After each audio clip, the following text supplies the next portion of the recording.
अभी आपको अपडेट करेंगे चीफ एग्जीक्यूटिव हकीकत न्यूज एचडी टीवी। वजीर अहमद महर की रिपोर्ट के मुताबिक पीर पगारा का पाक फौज और मुल्क की खुशहाली के हवाले से फौज के हक में वाज़ेह बयान। पीर सिबगतुल्लाह शाह राशिदी सोम ऑफ पीर पगारा हुर जमात के रूहानी पेशवा अपने वारिस की रहलत और दस्तारबंदी के बाद पहली मरतबा रूहानी सफ़र और जमात और अकीदतमंदों की दावतों के सिलसिले में मीरपुर खास, सांगढ़ और उमरकोट का विजिट किया। तहसील संधड़ी के गांव फकीर फतेह अली राजान गढ़ू शरीफ यूनियन कौंसिल में हजारों मुरीदीन से खिताब किया। अपने हफ्तावार दौरे अंदरून सिंध के दौरान उन्होंने रूहानी रहनुमाई, कौमी यकजहती और समाजी जिम्मेदारियों पर जोर दिया।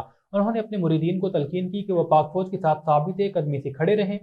मजबूत फौज को अब सलामती की जमानत है। पीर पगाड़ा ने पाक फौज की दहशत गर्दी के खिलाफ कुर्बानियों और खिदमात को खूब सराहा। उन्होंने कहा कि हम फौजते हैं और फौज हमसे है। पीर पगाड़ा ने रूहानी और समाजी फलाह के लिए अमली और अखलाकी इक़दार अपनाने की भी नसीहत की। नमाज की पाबंदी, शजरकारी, मवेशी पालने, लड़कियों की तालीम को यकीनी बनाने, खवातीन को शरीयत के मुताबिक जायदाद में उनका हक देने और हमसायों के साथ हुस्न सलूक पर जोर दिया। इज्तिमा का इख्तिताम मुल्क की सलामती, खुशहाली और पाक फौज के तहफ़्फ़ुज़ के लिए दुआओं से हुआ।